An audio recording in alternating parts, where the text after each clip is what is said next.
Imagine someone making you genuinely fear for your safety, even if they never touch you. Is that a crime? The answer is a clear yes. In many places, threats alone can absolutely lead to an assault charge, even without any physical contact. This is a crucial distinction that often surprises people. The reason lies deep within the legal definitions of these offenses.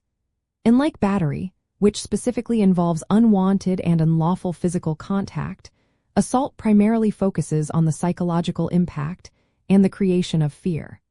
An assault charge can stem from actions or even just words that place another person in reasonable apprehension of immediate bodily harm. This means the alleged victim must genuinely and reasonably fear that they are about to be hurt, and that fear must be something a typical person would experience in the same situation. The key here is the word reasonable.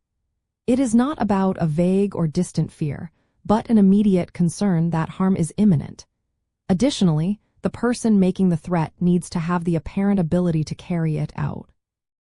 For instance, if someone threatens to hit you while standing right in front of you with a clenched fist, that is a strong indicator. However, if they make the same threat from behind a locked door or across a stadium with no means to reach you, it might not create a reasonable fear of immediate harm. The intent of the person making the threat is also crucial. They must intend to cause that apprehension of harm, not just make a casual or sarcastic remarking.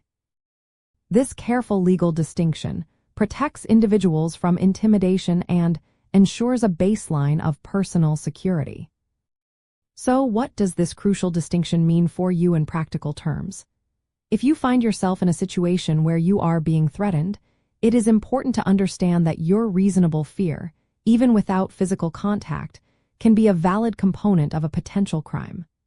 Documenting the threats, noting the time and place, and any witnesses present can be important steps if you choose to report the incident to law enforcement. If you are ever accused of assault based on threats alone, remember that the prosecution must prove your intent to cause apprehension and that the alleged victim's fear was both genuine and reasonable under the circumstances.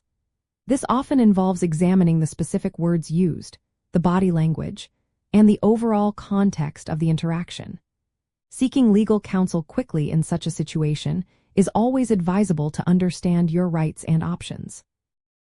This important legal nuance highlights a critical difference between assault and battery that many people often misunderstand. While both are serious offenses, assault focuses on the threat and the resulting fear, while battery is about the actual physical contact. Knowing this specific legal distinction empowers you with a deeper understanding of personal boundaries and legal protections, whether you are the potential victim or the accused.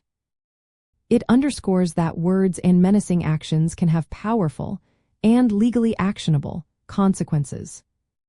So, while physical harm is certainly a serious matter, the law also recognizes the significant impact of mental and emotional distress caused by credible threats. Knowing that menacing words or gestures can carry serious legal consequences reinforces the importance of respectful interaction and protecting everyone's sense of security.